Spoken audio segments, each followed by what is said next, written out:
Yo, what's up? Mr. Black Ink in the house with the Black Ink Army crew, a couple of them. Just to follow up from the video from yesterday, I'm going to get right to it because we got shit to do.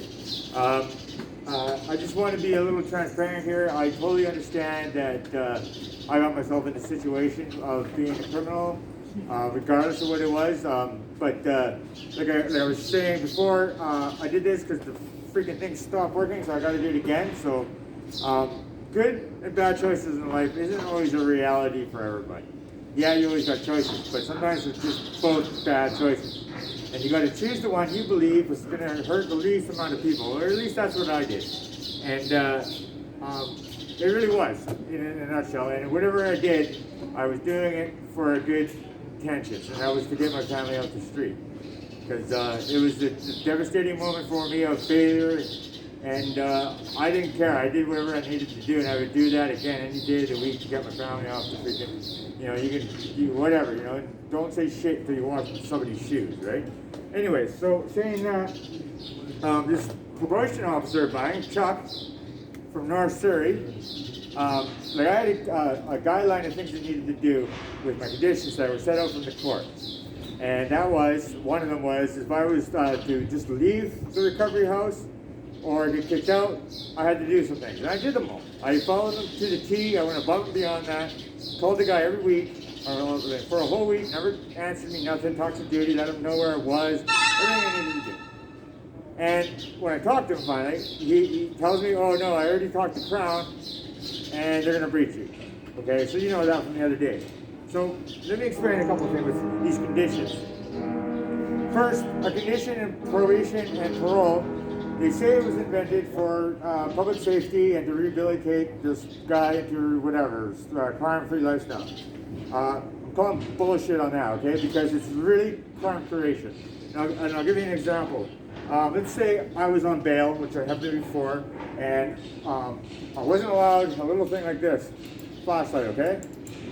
And when I got caught with that, it was a breach, that's 3 months in jail, guaranteed. Ask yourself if that's really breaking the law. Okay, now if me and this guy right now got in a knife fight and I stabbed him, they'd give me a PTA, which is a promise to appear, released that day because I've never done it before. Something fucking wrong with that, right? And so 80% of the guys in these regional jails are there on breaches, which isn't even breaking the law, it's bullshit. It's crime creation. They do it to set you up for failure, okay? Now, okay, shit happens, right? Like if I'm out, say I got a curfew and I'm just outside my curfew fucking around, that's 100% my fault. But now let's say the bus breaks down, you don't get home at 10:30, you show up, the cops sitting at your door, they don't give a fuck. They're not supposed to listen, they're not allowed. Their job is to charge you, put you to jail so they can get convictions. That's it. There's no fucking reasons or defending yourself, okay? Now, if you're somebody like me who's in the system, got a record, I wouldn't get out. Like, I mean, you go to bail, you don't get to defend yourself. You don't get to say, this is what happened and why, and they listen to you and go, oh, well, that's not, okay, we understand. You get to go now. They don't care. It's just that, oh, it didn't work. Breach. Because the Crown, the prosecutor, they make you look like a piece of shit.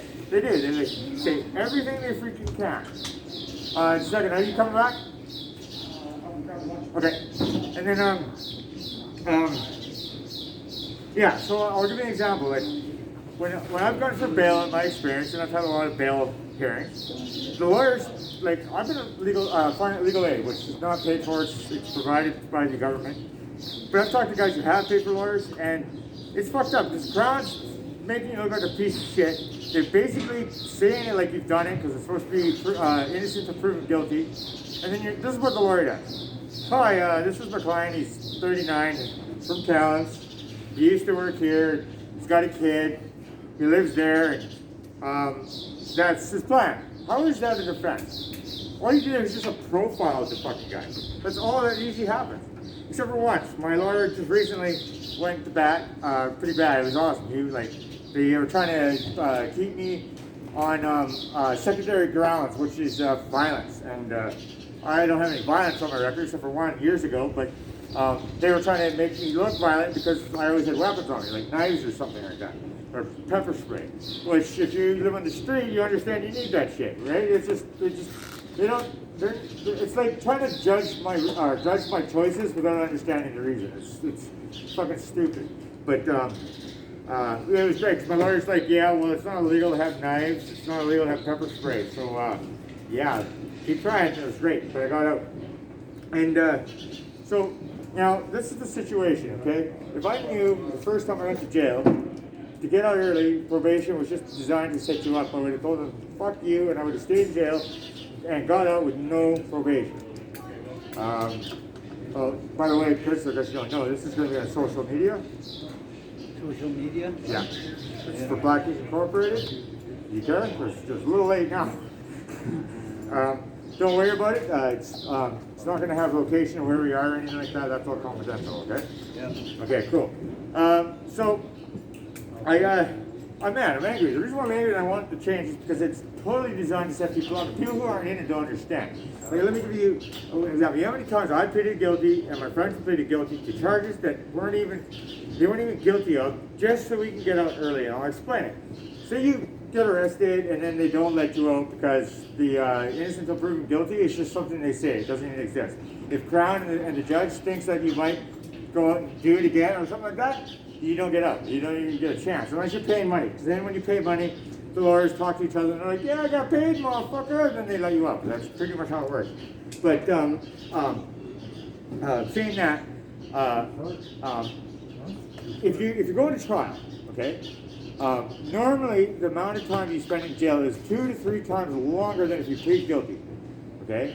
And then they're like, oh yeah, he's playing along, sucker, and then they give you a bunch of conditions, you get out, which just sets you up to fail so you can come back and do it again. Are you seeing the pattern here? It's designed to create money into that system. If you do any kind of reading, the report I read, which was really hard to find, in the States, when they started parole and probation, I think they said within 1 month, crime increased 66%. And the guy was trying to like debug it or whatever, blah, blah, blah, blah. But because of this stupid concept that is for public safety and all that shit, like see, that's the smoke screen to keep it in power. Right? How do you fight that? What about public safety? Okay, let's look at this. Have you ever heard anybody say fuck the fireman? Right? So, like, my point is, like the other day, we were walking down the street and we got pulled over by cops. And, he said he saw us using drugs or something like that. None of us had any drug paraphernalia on us. And basically all that happened, my buddy got a little whippy, so he gets handcuffed and searched. And unfortunately, he had some things in his wallet that weren't in his name, which, whatever, right? It could have been his friends or whatever, right? But the way the law is written up, the way that the cops are allowed to interpret the law, he had money in his wallet, which was his, I guarantee it, I was there. And the cop's like, no, I'm taking it, right? And he's mad, doesn't understand, so I explained. I'm like, dude, man, it's substantial evidence. You got ID that's not yours. They do legally have every right to freaking take it. So normally what happens is you get a piece of paper, because you're being charged, and it will have a promise to appear and a court date that you got to attend. That didn't happen. You just got the car took off. So they just fucking blame the robbers. It happens all the time. And the thing that drives me nuts with the justice system and all this shit. Okay, well, first, okay, stop. The justice system, in a sense, is a good thing. Because some people need to be in fucking jail, like fucking pedophiles and shit. Okay? But come on, I mean, like, people who are in it, they know it. But other people just assume that, oh, it's good, and they're taking care of it, and oh my god, yes, it sounds good. That's ignorant, okay? Like, unless you do your research and know what's really going on, shut your face. I don't want to hear that, okay? Because you don't have a clue. I make mistakes. Like, there's been a lot of times that I've gone to jail and basically it was 100% my fault. I'm never not going to admit that, okay? So you can't say that Ryan's sitting there saying shit when he did it all himself. I'm saying it right now. I know that. I take responsibility for my own fucking shit. I stood up in the court of law, I pleaded guilty, I went to jail, I did my time and served it to the public. Now, when you get out, you should just get out. These conditions are there just to set you up for failure. And I'll give you another example. A long time ago, me and a buddy of mine, we were going to go do some heavy equipment hauling because we're both truckers.